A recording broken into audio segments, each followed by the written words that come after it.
म त नापेर लिन्छु पिच रोड त आफै? त्यो भएन भने म तिमीहरूको भुक्तानी नै दिन्न भनिदिन्छु। अनि त्यो इन्जिनियरको काम के त? इन्जिनियरले सबैले त्यस्तो काम गरेको म जस्तो मान्छे आउनु पर्थ्यो र सबैले थाहै रहेनछ। तपाईँ आफै त्यो यति इन्ची भयो 4 सेन्टिमिटर भयो कि भएन भनेर जनप्रतिनिधि आफैले गएर हेरे जस्तो हुँदैन। किनभने कर्मचारी भनेको जागिर खानलाई आएको हुन्छ, जनप्रतिनिधिहरू देश बनाउनलाई आएको हुन्छ।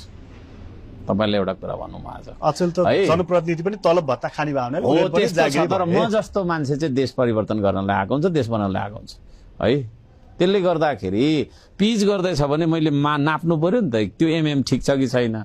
हाम्रो त अहिले तपाईँको त्यस्तो छ है, आफै नाप्नुहुन्छ? म आफै जान्छु त्यहाँ इन्जिनियरलाई चाहिँ नि तल त्यो गर्नु, त्यो फेरि पछि गरे त त्यता भयो भने भनेर भनिहाल्छु। खबरदारी गर्नु पर्यो नि।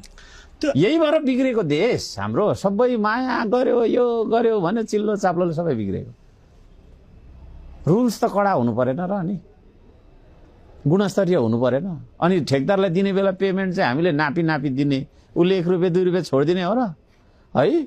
पैसा नोट दिनुभयो भने मजाले हेर्छ, उसले च्यातेको लिँदैन उसले चाहिँ पेमेन्ट लिने बेलामा।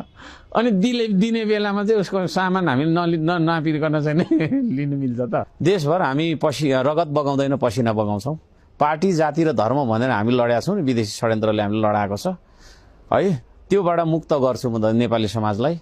अनि नेपाली समाज यति तपाईँको चाहिँ श्रमशील बनाउँछ कि म कुरा गरेर साध्य छैन है, कुरा गरेर साध्य त्यस्तो बनाउने हो।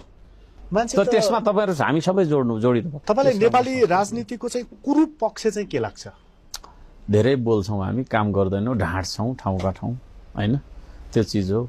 अनि मेरो पार्टीभन्दा अरू केही पनि सही छैन, कोही पनि सही होइन भन्ने हाम्रो भनाइ। मेरो पार्टीको तपाईँ पर्नु भएन, तपाईँलाई मैले सहयोग गर्नु हुँदैन, बरु मुद्दा लगाइदिनुपर्छ भन्ने खालको एउटा होइन विचार।